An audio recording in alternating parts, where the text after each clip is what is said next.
Human civilization leaves a permanent mark on the landscape. Whether it is the stone foundations of a village, a layer of discarded pottery, or a marked graveyard, the physical act of living in a place creates a lasting geological record. On maps and census registries from the late 1800s, one specific logging town appears as a thriving community of 300 people. It was a documented, tax-paying settlement with a post office and a clear economic footprint. On a single night in early spring, every resident and the entire rhythm of the town vanished. When outsiders reached the site, they found no evidence of struggle, no wreckage of collapsed buildings, and no human remains.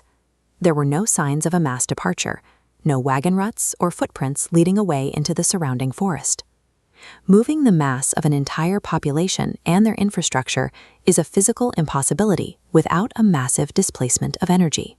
To erase that much presence usually requires a visible, violent disruption of the environment.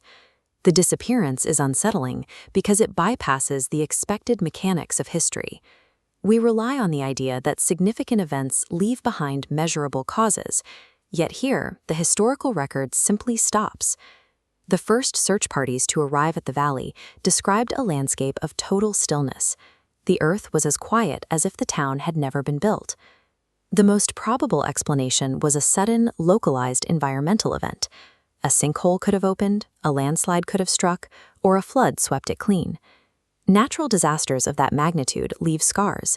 They create massive craters, wide debris fields, and jagged, broken foundations that take centuries for the earth to reclaim. This comparison shows expected topological scarring on the left versus the actual site on the right. There are no fault fractures, no missing terrain, and no soil displacement. No known geological force can remove a town without leaving a trace. The absence of these scars rules out a geological cause. The earth itself was not the actor in this disappearance. If the environment was undisturbed, the investigation had to look at human behavior. The theory shifted toward a forced raid or a sudden, coordinated evacuation.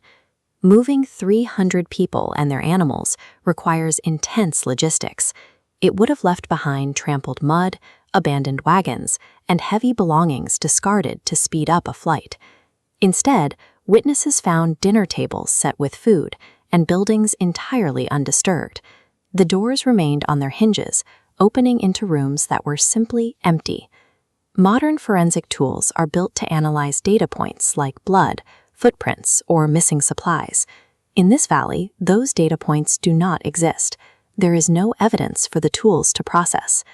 The investigation reached a point where the total lack of information blocked any further inquiry.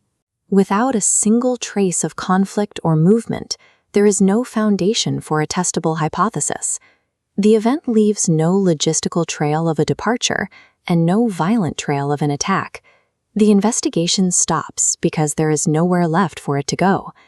Decades have passed, and the site remains a void in the historical record. Every official attempt to solve the case has ended in a permanent stall. This creates a unique frustration. We expect the world to be a logical place where every effect has a visible cause, but this event provides absolutely no such resolution.